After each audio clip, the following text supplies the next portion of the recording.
as an example. She sells herself to pay the rent because she has no money. She has several kids to take care of. The girls are seeing, the kids, I should say, are seeing this is acceptable behavior. If mom does this, this is how we get by. So when I get older, this is what I'm going to use. I'm going to use my money, my body, if I need to get X, Y, Z. They see it as a commodity. On that very point, one of the things I found very disturbing. So I went to Thailand after my strokes.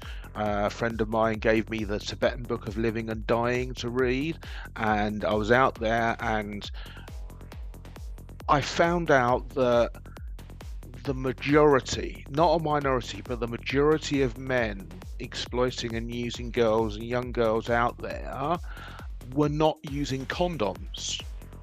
And I was like, surely from your own protection, that would be something you'd want to do. And the friend I was with, who is no longer a friend, was doing that. And the problem is that Thailand's a Buddhist country, so they get impregnated, they won't abort, so they're bound into slavery, sexual slavery. And so this pattern goes on and on and on and on. And it's so disturbing. So, Alistair, dive in and give me your, because you were deep in thought as we discussed this. What are your thoughts? Well, it's a number of levels, really. I think for me, this is where a partisan solution has to be left behind, because I have ideas that fall all over the political matrix. Okay. And for me, for one, we've got the wrong role models.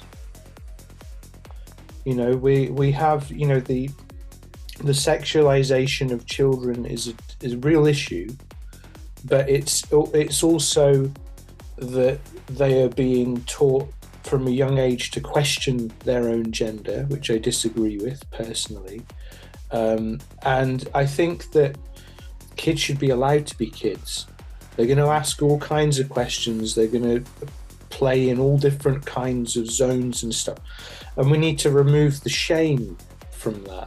Do you see what I mean? So this is kind of like a double-edged sword of a stance here, because there's things that people on the right would identify as a problem that I agree with, things that people on the left would identify as a problem that I agree with, and I think for this problem to be addressed, we need to take a more holistic view.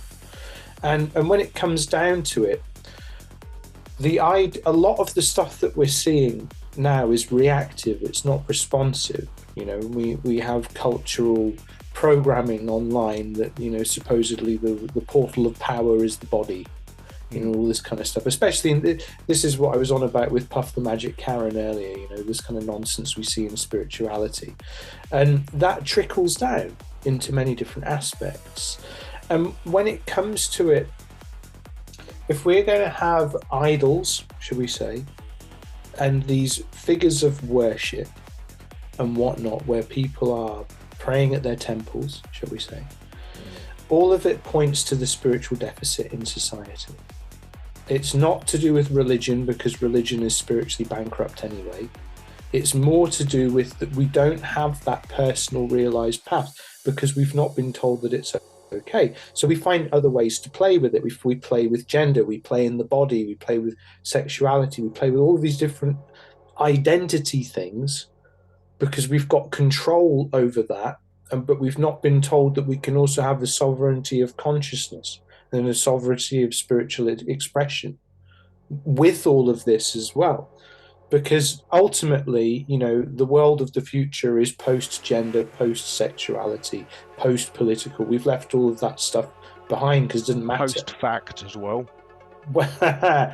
Well, let's hold out some hope for some decency, at least in some areas. But, you know,